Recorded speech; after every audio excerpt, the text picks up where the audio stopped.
I'm the Executive Director of the Jewish Federation of Tulsa and the Sherwin-Miller Museum of Jewish Art.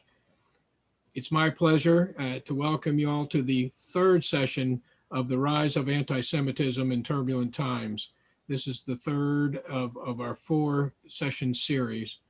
I want to thank our partners, the Ackerman Center for Holocaust Studies at the University of Texas at Dallas. The Ackerman Center is the premier place for Holocaust, human rights, and genocide studies, and the American Jewish Committee, who's our leader in global Jewish advocacy. To them for making this series possible, and to Charlotte Schumann for bringing us all together and spearheading this effort. You know, we have to have some understanding of the nature of anti-Semitism. That understanding is vital if we have to continue, as we have to continue our work to combat this very real threat. This is a threat that exists today. So to get us started, I'll turn it back to Joel. Thank you. And as those who have been to the previous sessions know, my name is Joel Schwitzer. I am the Regional Director for AJC, the American Jewish Committee, serving this area, but based out of our office in Dallas.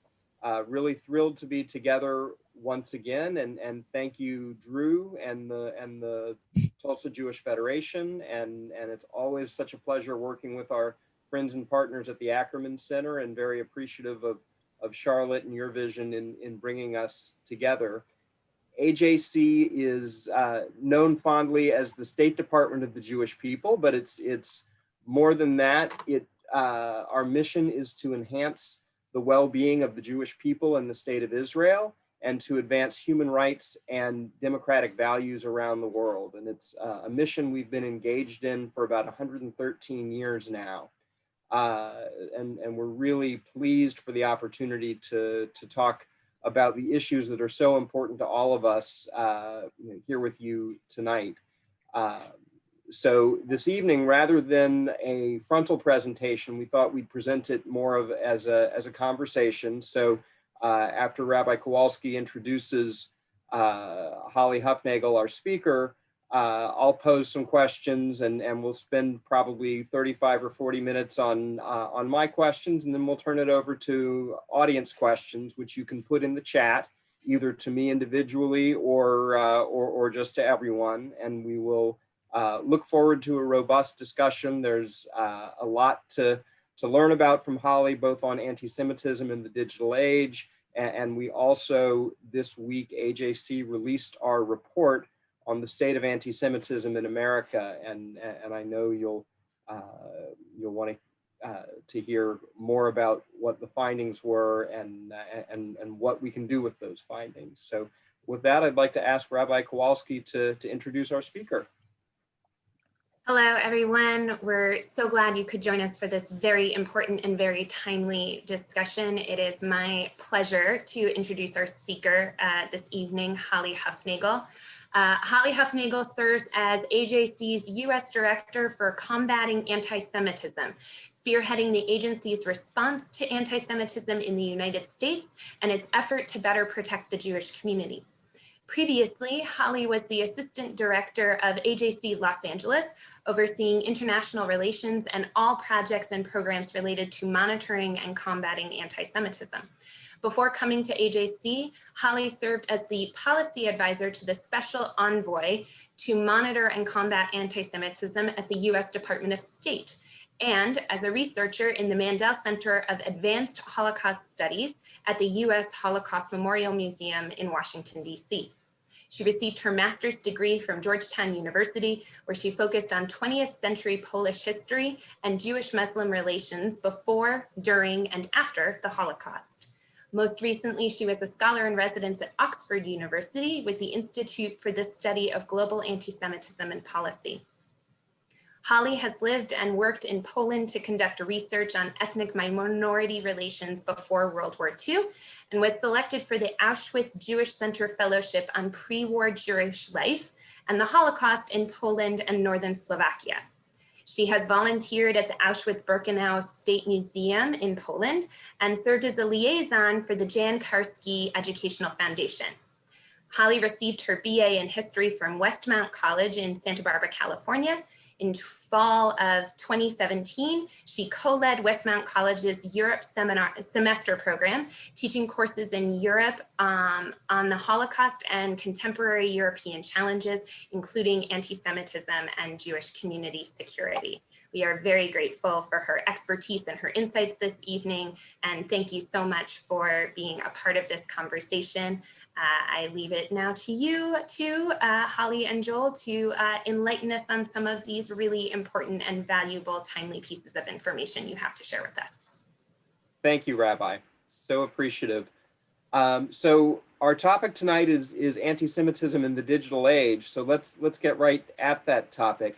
The advent of social media has made it so much easier for people who share anti-Semitic or white supremacist views to find each other and organize. However, it's also made it easier to monitor them through open source information. Would you call this a net positive, a net negative, or is the jury still out? Thank you, Joel. And first I should say thank you to everyone for hosting me. I want to thank Charlotte Schumann as well, the Tulsa Jewish Federation, the Ackerman Center for Holocaust Studies. Thank you. This is a very timely conversation. There's a lot happening right now, and I want to share as much as I can with you. So Joel, that first question is a very good one. It sets the stage nicely. As many of us know, as we engaged daily using the internet and social media brings people together. And as we know, that can and should be, in the minds of the creators, a positive thing.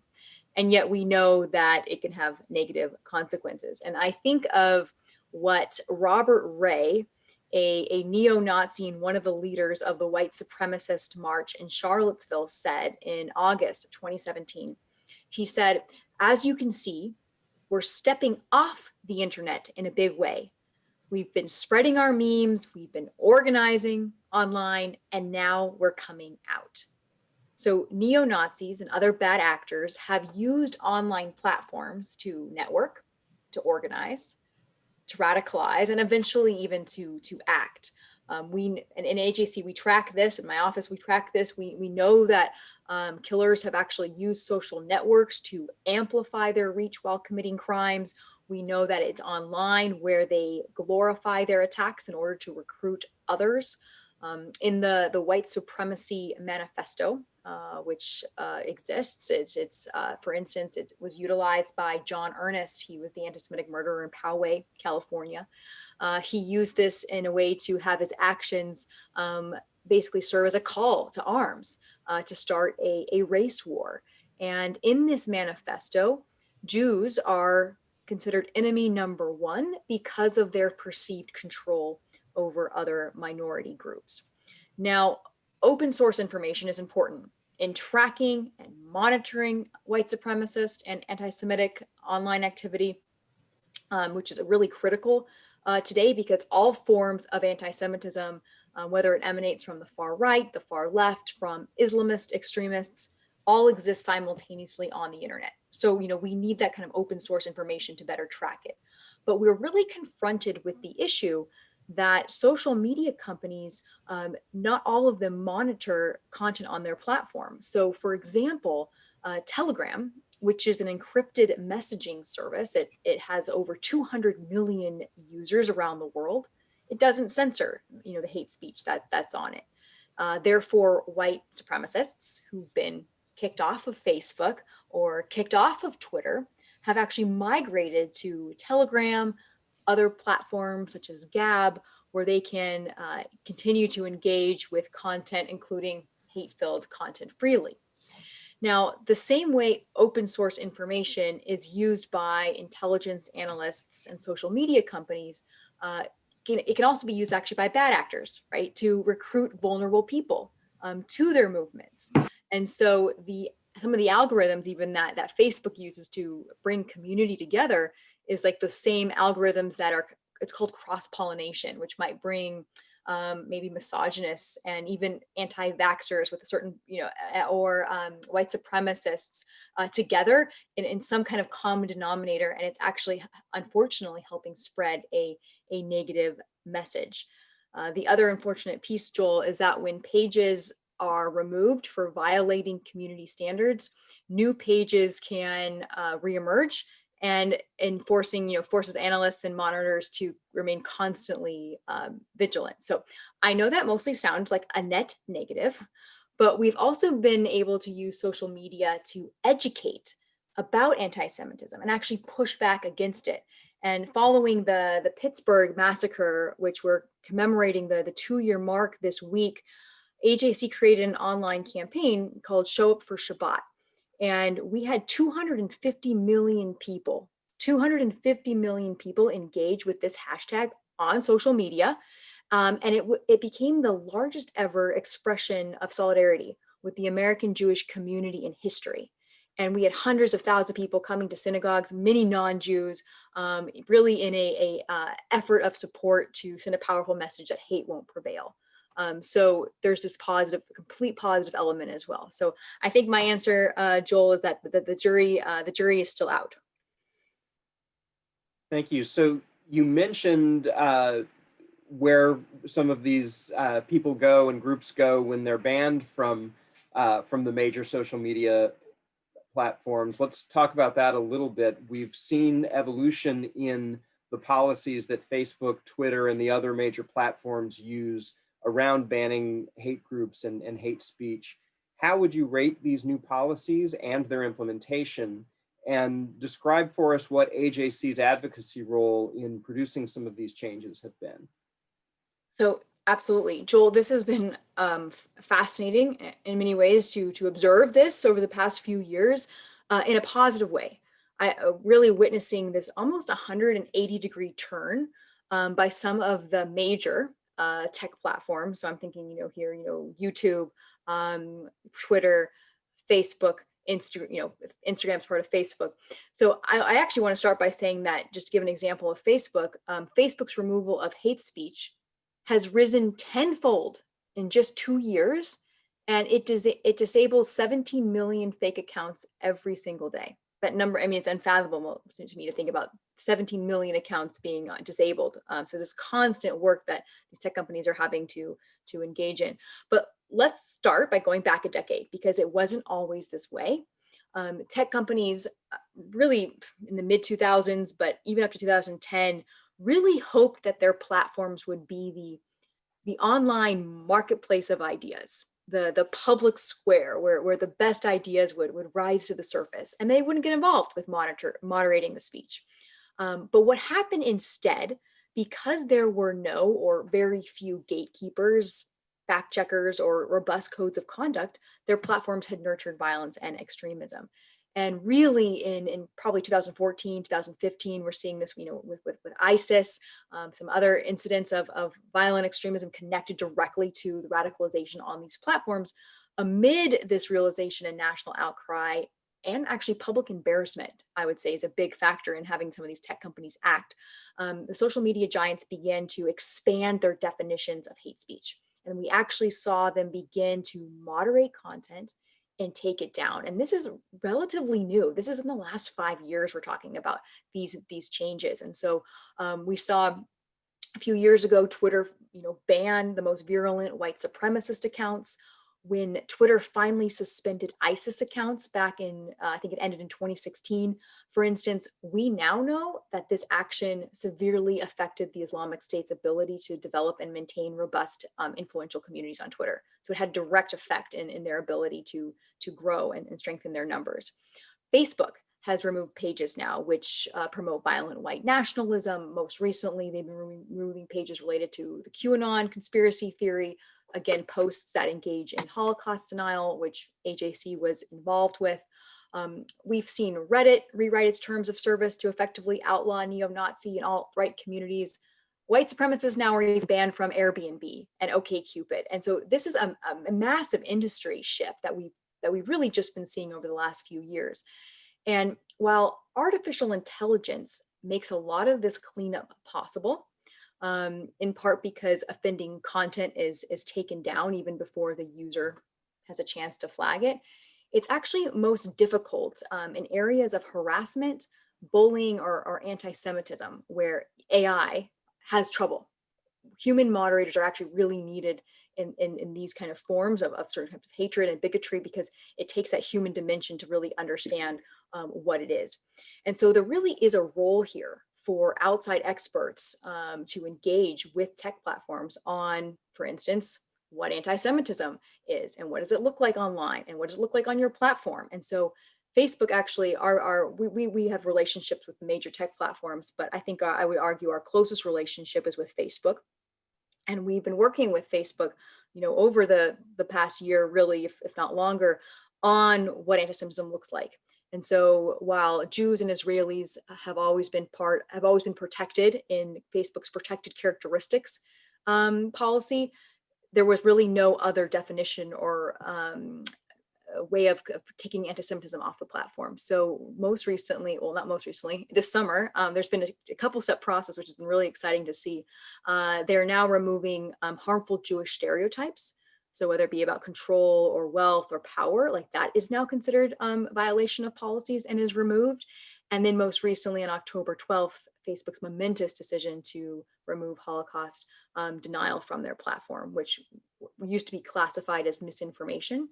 And so even though it was flagged or demoted, it wasn't removed. And now that's changed. So this is a really big success in our engagement. Now, we should talk about the whole picture here, because taking down hate and extremism can also have counterproductive outcomes. It can. The hate can migrate. It can migrate to these encrypted messaging applications such as Telegram. So it's no longer exposed or publicly shamed. It's no longer visible. There's also been content that's been wrongly removed.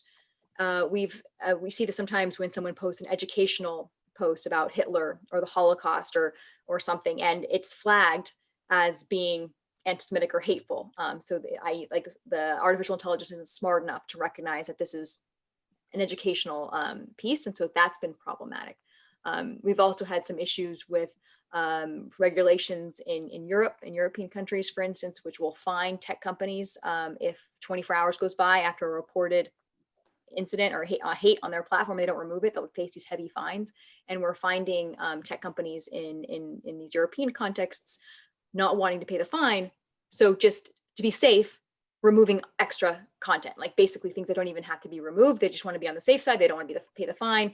And then we're having this issue where, this challenge where it's almost a responsibility of these social media companies to decide what speech is acceptable, and that unelected executives are kind of deciding on speech. And so that can be a complicated side of this content takedown. Great. Let's stay on this concept of unelected executives making those decisions. What would you say to someone who suggests that limiting online speech in any way is a violation of their First Amendment rights? This is when I worked at the State Department, and all of my interactions were with our European governments. This was back in 2016, 2017. We always got this question about the First Amendment. Oh, your First Amendment is protecting these tech companies. There's allowing them to, run free with this hate speech. Can you do something about it? And this was kind of the argument. But I think it's an important question, because we actually have to start with what the First Amendment says and then what it doesn't say. So the First Amendment says that Congress shall make no law abridging freedom of speech. So Congress shall make no law abridging freedom of speech. Even within that, though, there are categories which are not protected. So, in incitement, defamation, I think fraud, child pornography, obscenities, fighting words, threats to violence that are imminent and likely, that's actually not protected free speech. So we have to remember that free speech is an individual right. And so there are going to be limits on free speech for the greater good, such as preserving public order or protecting other democratic values like equality. So that's an important context, but the First Amendment really does apply to U.S. government. It doesn't apply to private companies' decisions to create and follow their own rules.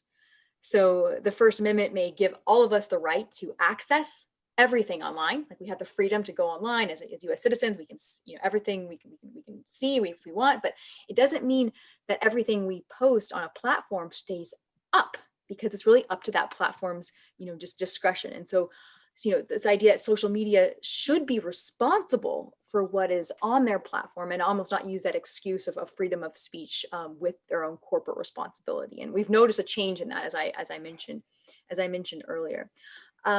It's also important, though, to mention in the United States that our government is prevented from meddling too much into the social media companies' decisions. Although I know there was a Jack Dorsey and Mark Zuckerberg, and just testified in Congress today. But this is a very real issue of the engagement between, how do we regulate as a government with the tech platforms? Because the tech platforms are actually currently protected by something called Section 230 of the Communications Decency Act, which really exempts them from liability of content published on their platform. Now, there are exceptions. Those exceptions, I think, are growing as we speak. But again, that's one big difference, I think, between the tech platforms that are actually based here. Although they operate, all over the world, they do follow more or less the laws of the land. And when we engage with some of these platforms, and I'll again give one final example with Twitter, we're actually reminded a lot that the policies of the platform sometimes are actually stricter than the laws of the country that they're operating in. And I think that can be the case for the United States in the sense that if they're implemented, and I think that's also an issue, is a lot of these policies might be stricter than the laws, but the implementation part is unfortunately missing.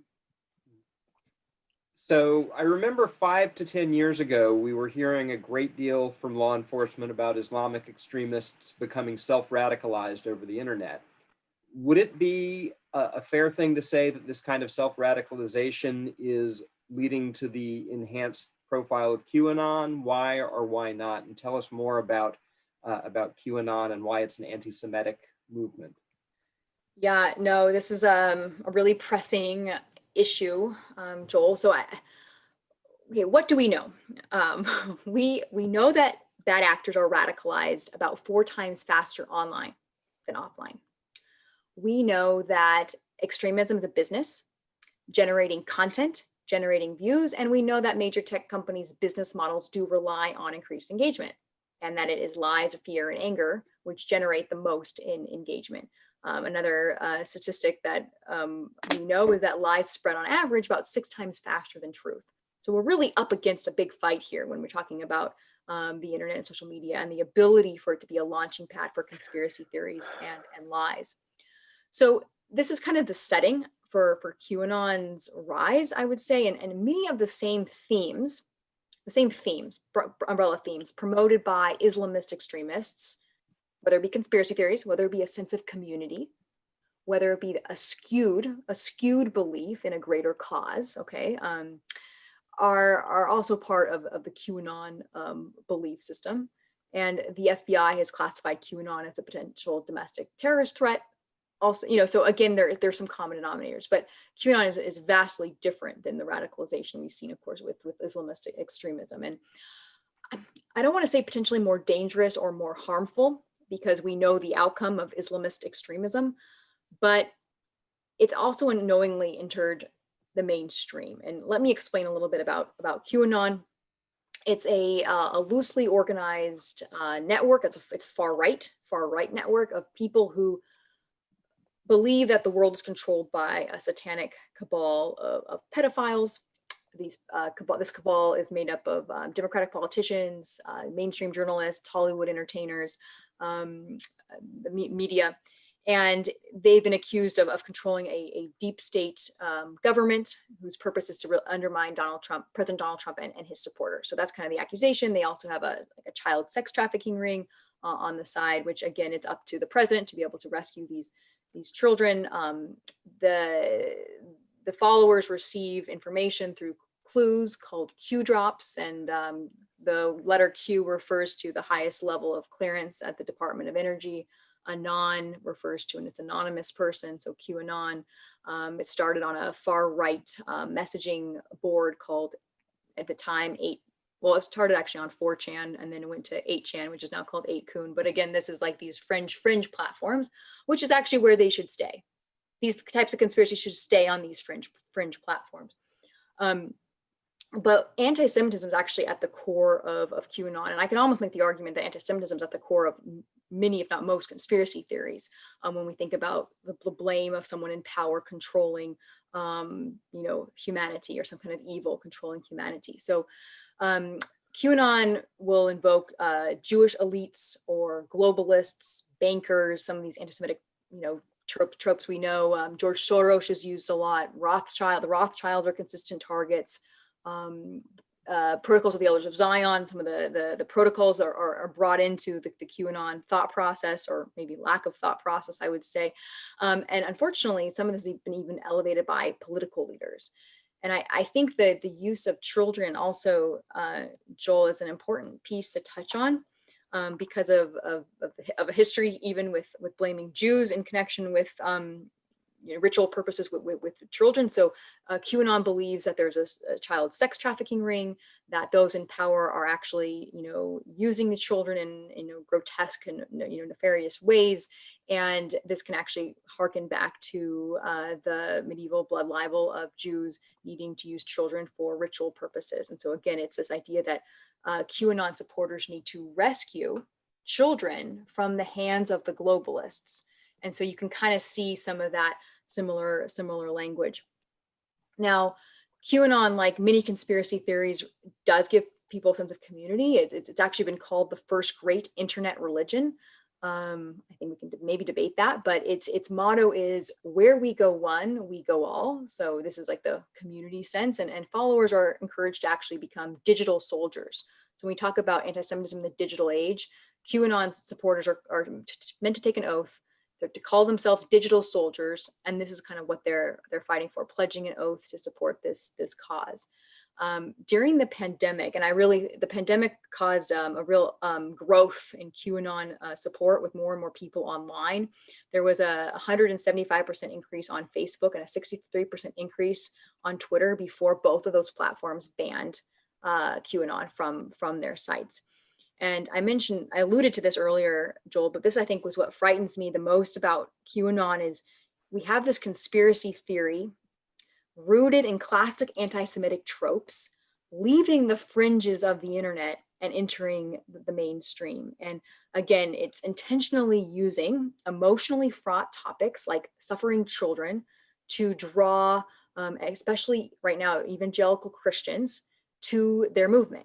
So people are starting by saying, save the children, which is a very legitimate cause, and have kind of gone down a rabbit hole. And it's actually been alluded to, like almost like Alice in Wonderland, where you start in a normal space, and then you kind of go down this hole to where your whole conception of reality has been changed. So this is beyond this lone wolf self-radicalization that we've seen in other fora of the internet. And it's become a much bigger and broader movement.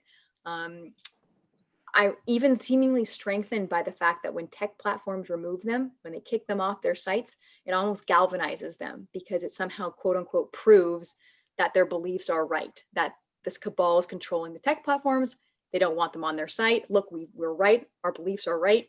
But when they're kicked off. And so again, that's the irrationality of conspiracies.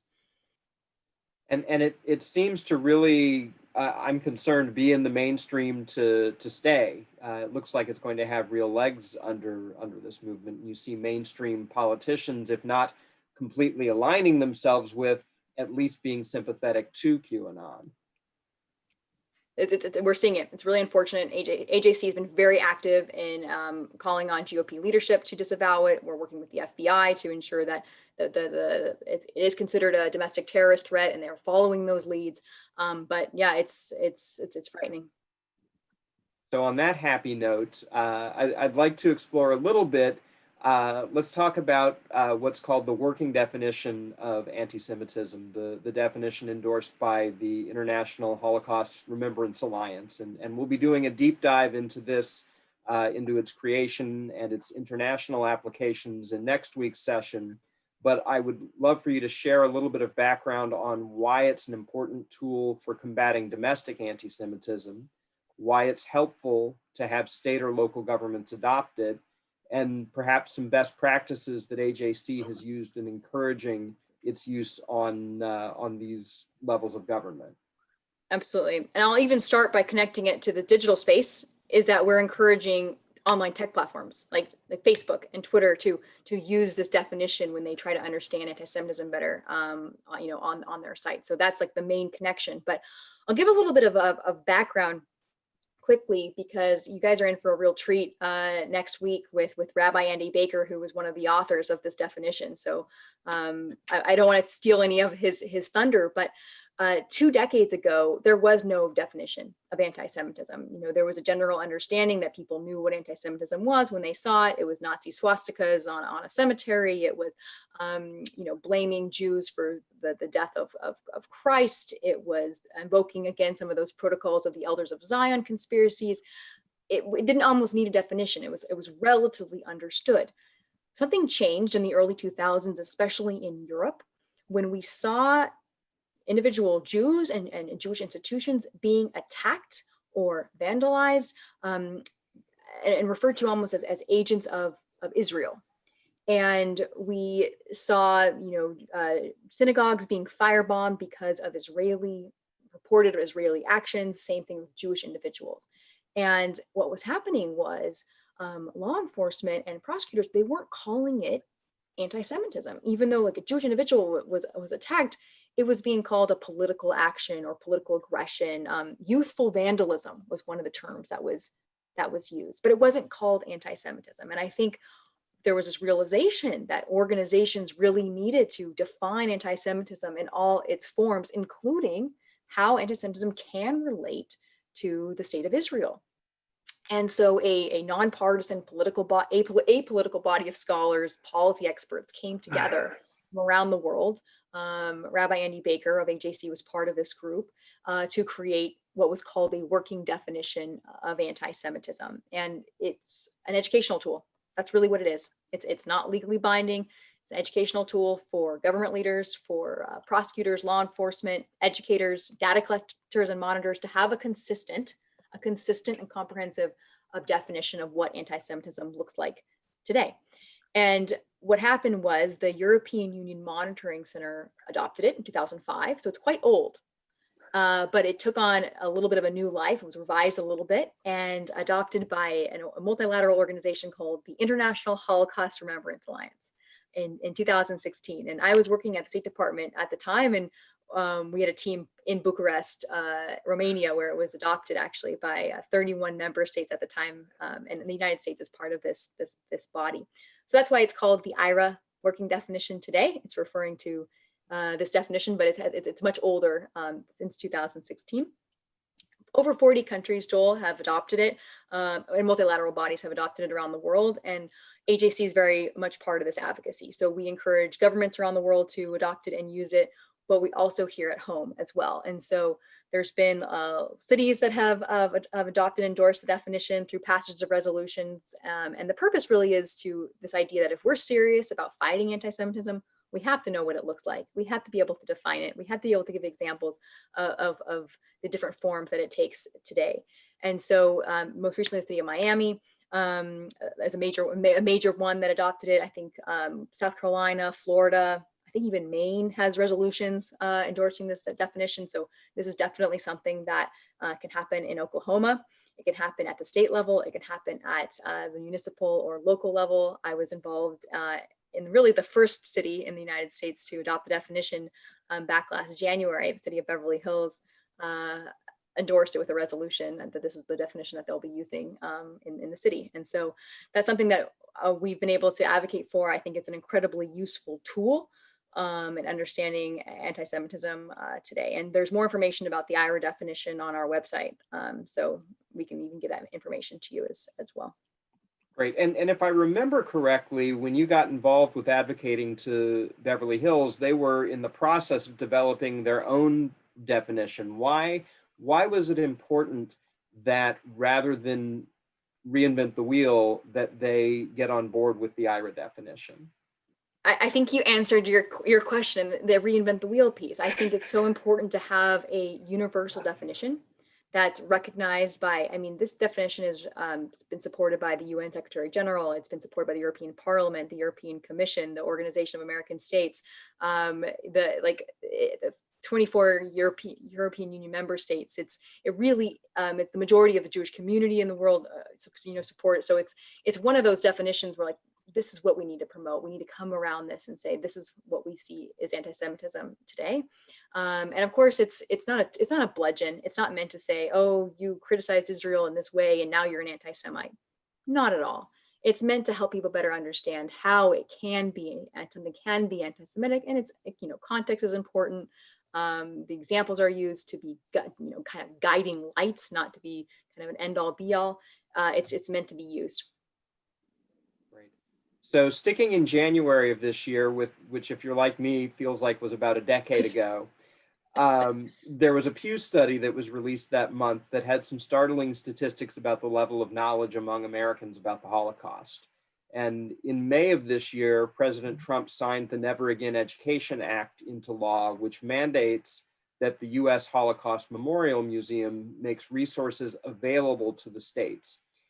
Is there a role for Oklahomans to ensure that those materials are actually implemented? Because, of course, the law only mandates that those materials are available. How do we go from being available to using those materials to inform school curricula here on a state level? It's a great question, and absolutely, and I'm going to take off my Combating Antisemitism director hat, although it is related. Holocaust education is very much related to combating anti-Semitism, but I'll even put on my Holocaust Memorial Museum hat. I worked at the Holocaust Memorial Museum in Washington, D.C. for 6 years. So I'm actually quite thankful that they're getting this money from the federal government to, again, support Holocaust education across the United States. But so in addition to, I'll backtrack a little bit, Joel, in addition to the 2020 Pew survey, AJC also, again, some of the results from a recent survey, we surveyed U.S. adults and found that 1 in 4 U.S. adults, 24%, know nothing or little at all about the Holocaust.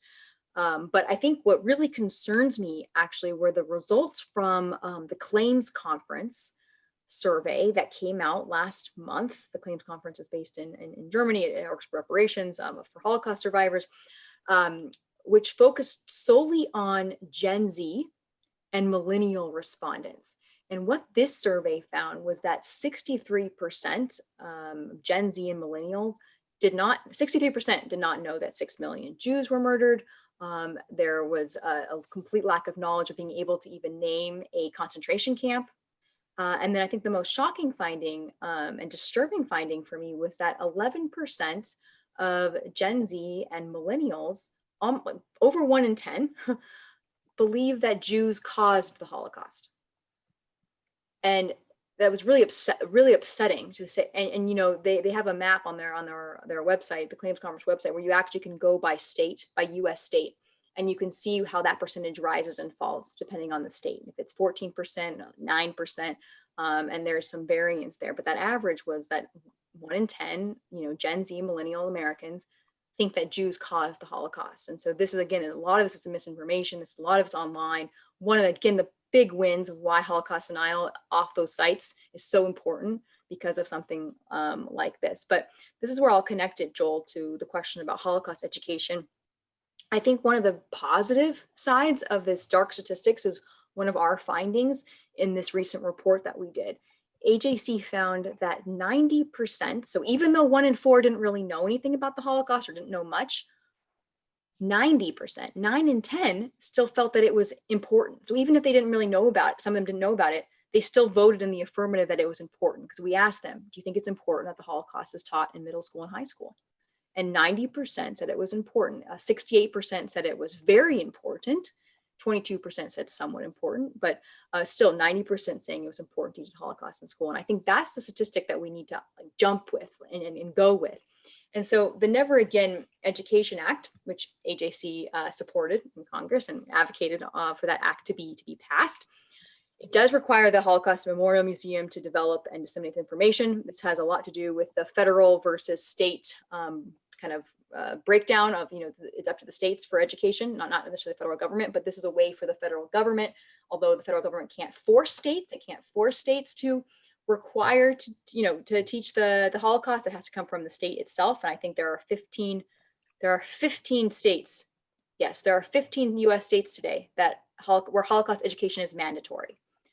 Oklahoma is not one, and that is something it could be.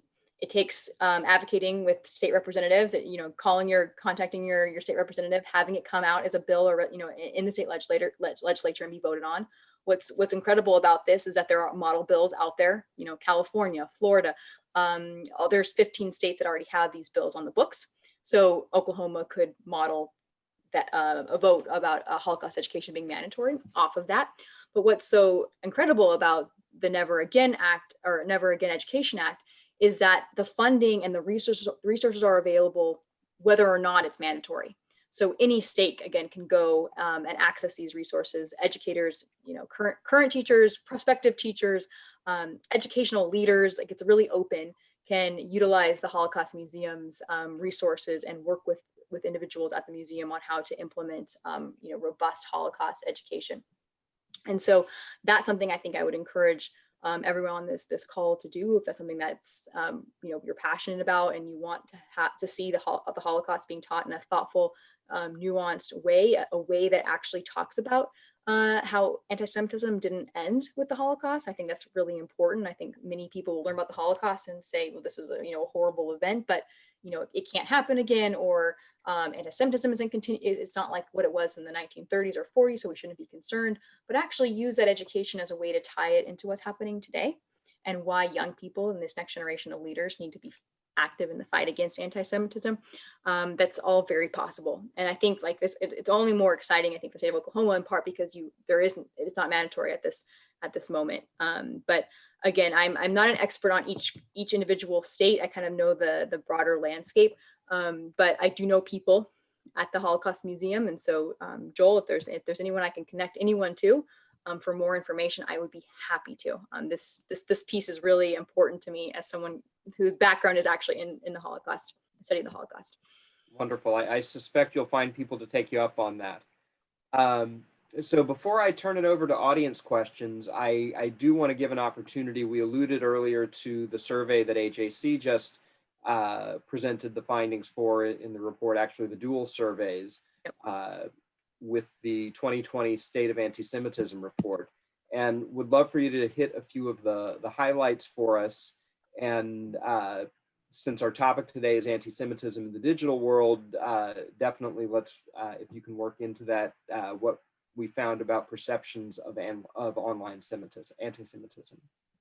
Absolutely. And we've already alluded to a couple of the findings. I talked about a little bit the Holocaust education finding. And I should note that this survey was again released in conjunction with the 2-year mark of Pittsburgh, which was the deadliest anti-Semitic attack in U.S. history. And we know that what happened in Pittsburgh was really a wake-up call for American Jews, but was it a wake-up call for all Americans? Does the U.S. general public think that anti-Semitism is rising in America? Does the U.S. general public think it's a problem? Do they know what it is? Do they know what anti-Semitism is? And so AJC wanted to find out the answers to those questions.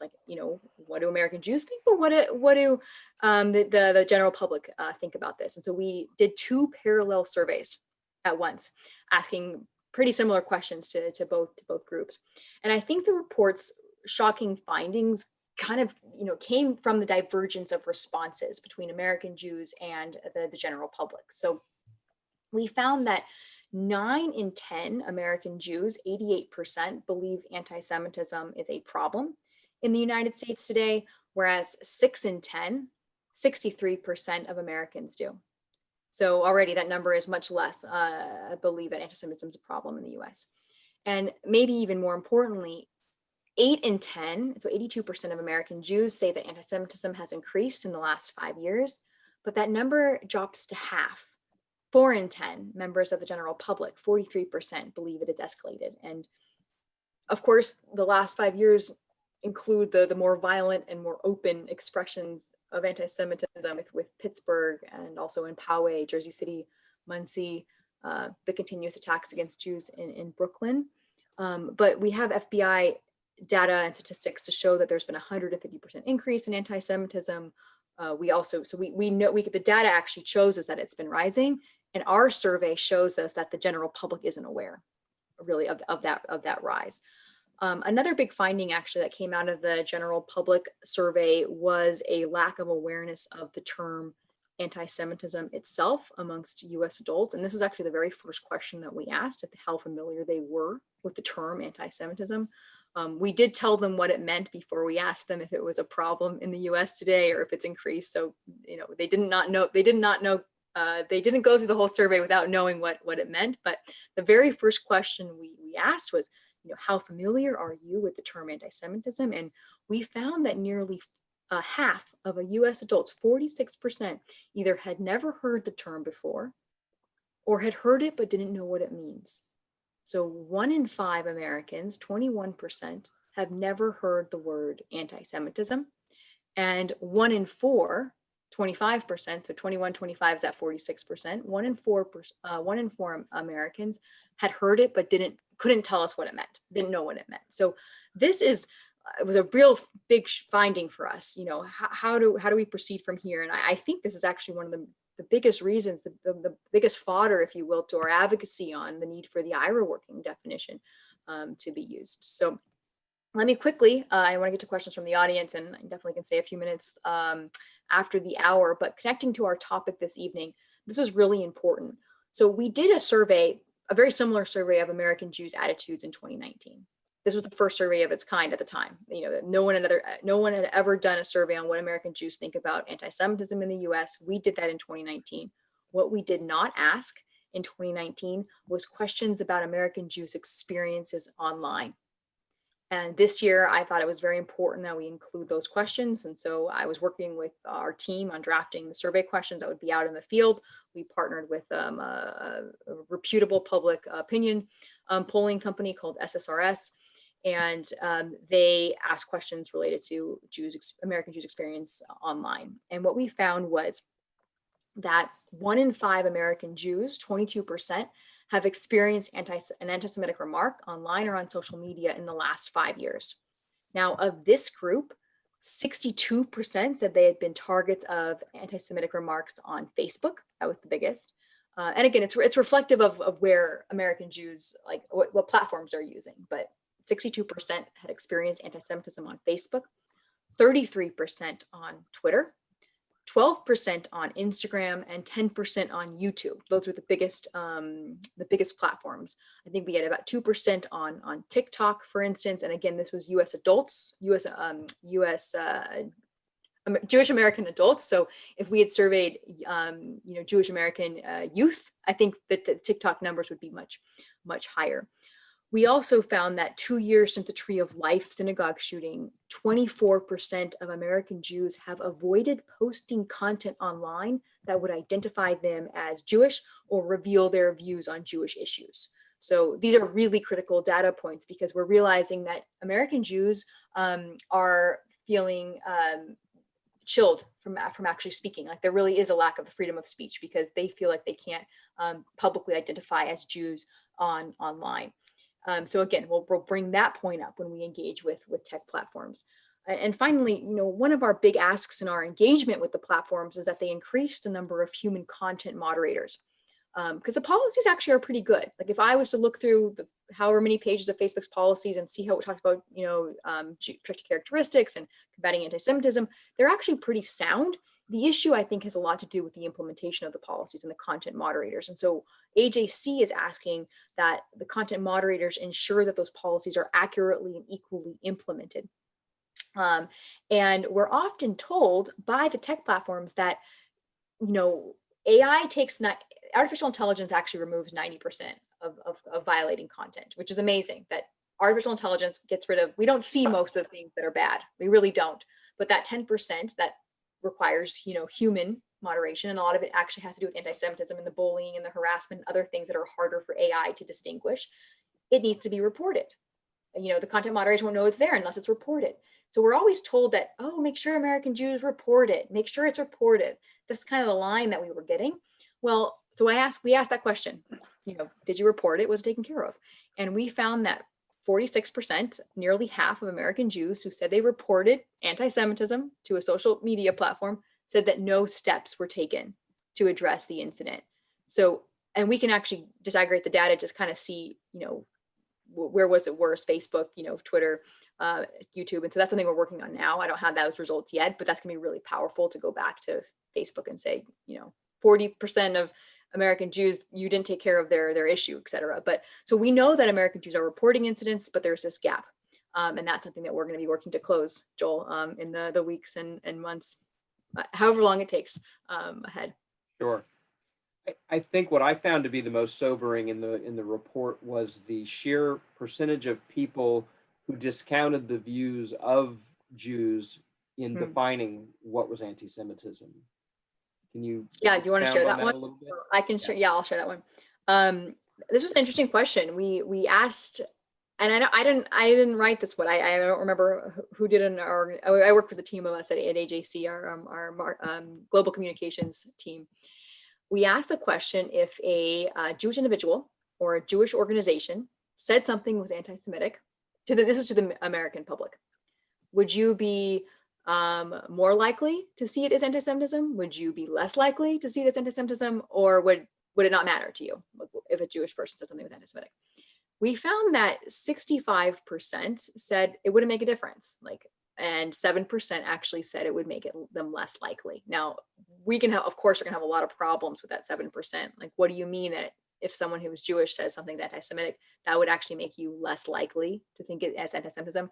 There's anti-Semitism in that answer, right? The 65% I think that we're also kind of concerned with is, why did they answer that way? Is it because they already know what anti-Semitism is? Maybe we give them the benefit of the doubt that, okay, you don't need some, I don't know. But I think what we want to ensure is, if there's ever a question, right? And if there's ever a question about what is anti-Semitism or if it's not, is that the Jewish community is the arbiter of that. Many other minorities or people who are receiving persecution can define that persecution against them, and we would want that for the Jewish community as well. Thank you. We've got a number of audience questions. I'm sure more than we'll be able to get to, and we appreciate your willingness to stay after school a little bit. I have one that I'm going to ask a slightly different way, but I have one here from Andrew Horowitz, who wants to better understand the sources of anti-Semitism. I know that AJC often talks about the three sources, and you recently had a column positing a fourth, and want to give you some space to explore that a little bit. No, of course, it's a good question. I think one of the reasons why we need this definition, one of the reasons why we need resources such as AJC has a resource called Translate Hate, which really just looks at what anti-Semitism looks like in the 21st century from these different sources, is because it's so easy to just look at anti-Semitism coming from its traditional source, which really has roots in Christian anti-Judaism. It's connected with the far right, white supremacy, this traditional xenophobic source. And that is still, our survey showed that is still the biggest threat to American Jews in America. 89% American Jews said the far right posed a threat, 49% saying it was a serious threat. However, we can't lose sight of where other sources of anti-Semitism is coming from. And so AJC we talk about the far right. We also talk about anti-Semitism coming from the far left. Again, this a lot has to do with some conspiracy theories about Jewish control, power, but also related to Israel, related to anti-Zionism, to Israel's existence, to the demonization of Israel. And so there's a lot of pieces connected there that we see on the far left.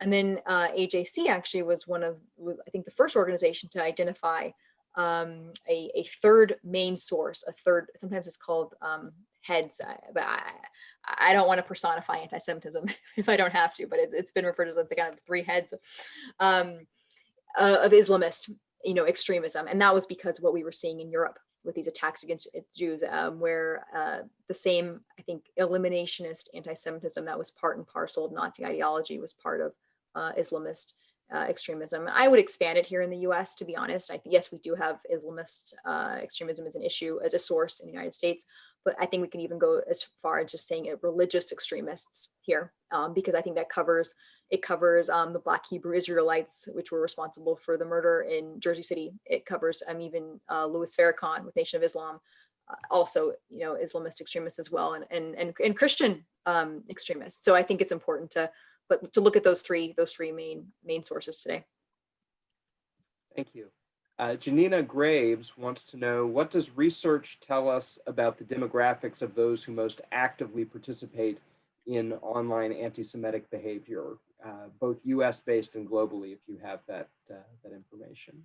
That's a good question. I don't have it in front of me. I mean, I could speak, anecdotally to saying that the demographic is it's mostly, again, I don't want to pigeonhole us into this because it's much more complicated than what I'm about to say, but there have been a lot of studies into young, maybe between 15, even younger, 12 and 13, up to about 30 young white males as kind of some of the main purveyors of at least white supremacist anti-Semitism online. And again, these networks extend globally.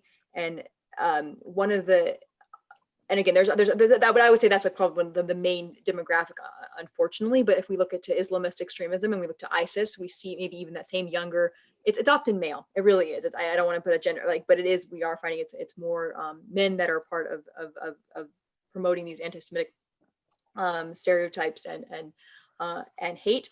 But what's happened with the internet is that these groups have been able to find each other, not just within the United States, but around the world. And so for instance, there is 200,000 QAnon supporters in Germany today, connected even with the AfD, the Alternative for Deutschland, the far right party in Germany. And so these connections are being made against similar demographic. It doesn't speak for everyone, but similar. And it's one way actually that the FBI and the State Department actually can work together to even label a group here as a domestic terrorist. Because our laws are such with First Amendment that everyone, you have freedom to assemble, you have freedom of speech, you have these freedoms, which are so important actually to us as Americans, but unfortunately some negative things can happen too. But if they engage with foreign agents, like again, like maybe I don't know if you use QAnon as an example, but maybe a white supremacist Ku Klux Klan equivalent in Germany, for instance, and there's these engagement or sharing of money, sharing of resources, goods, that actually can be the connection that our law enforcement needs to be able to say that this is to label it as like a terrorist threat. That was a long way of answering your question about younger white males being the main demographic. Thank you. So for our final question, Chloe Kirk asks, how would you guide someone interested in Holocaust awareness advocacy? She had the sobering experience of visiting Auschwitz-Birkenau and having an in-person lecture from a survivor as part of a Holocaust studies class in college, and has a real interest in helping to spark passions in others about this. And I would expand that to just advocacy in general in all of these different related but different areas. What would you suggest to someone who really wanted to get roll up their sleeves and get to work in this area? Well, coming to this talk is a good start. I mean, and getting involved and signing up for instance, even going to the Holocaust Museum, like I'm on their listserv, so they're constantly doing programs. I'm following them on their social media channels, so I'm hearing about what's going on. But I think specifically with the Never Again Education Act, and again, I'm not an expert on how it's going to be implemented. Like I don't know how the museum. I know actually the person who's heading it. There's a center actually for on anti-Semitism, on Holocaust education in the United States. And so I know the person that will be taking this money basically and helping the various schools across the US implement Holocaust education. But I think it's probably going to be even going to the Holocaust Museum's website. There's a section going to be on the Never Again Act, finding out like how can it involve, your state, working with probably the school board in your city that you live in, and asking if they can be in contact with someone at the museum. I think there's a way to contact the museum for more information on how to engage some of these resources. I don't know if it's been funded yet. I think so, but I think the money comes probably in parts. That's how a lot of legislation works with Congress. It's released in parts, and so I don't know where they are at in the process of actually funding the initiatives yet, but that's something that we could also find out. to speaking to broader advocacy, I can't stress enough how important it is to be active citizens. I know that sounds simple, but until I really got to even AJC, I was not very, and I think sometimes politics has a negative connotation today, but because we're engaging with politicians, they're our elected officials, but they're meant to represent us. And we are supposed to be able to take areas of concern, whether it be issues of the Holocaust, whether it be combating anti-Semitism, whether it be urging them to our senators, for instance. This is something that AJC is promoting, is the supporting the No Hate Act in Congress, which advocates for federal funds to be given to law enforcement, like local, state law enforcement, to better collect hate crime data and report it to the FBI. And we can actually work with our representatives to say that we support this, that we need this, and basically sharing information with neighbors, with interreligious partners, and building those coalitions to support it together. So there's more advocacy toward those directions. So again, it's that active piece, Joel, which which I think the questioner already knows too, based on her question of wanting to get involved. But there's a lot more information even on AJC's website about the various initiatives that we're supporting, and how an individual can actually, with a click of a button, actually send a letter to their elected member of Congress, et cetera, saying that they support it. And all that data is tracked and listened to, whether it be in Washington, whether it be in in your home state. Great. Holly, I'm just so appreciative of your time during what I know has been an intense week of getting the survey information out. In fact, she was interviewed, many of you may have heard yesterday, an interview on Tulsa's NPR station with her, and I'll be happy to send a link out to that interview to all our attendees as well.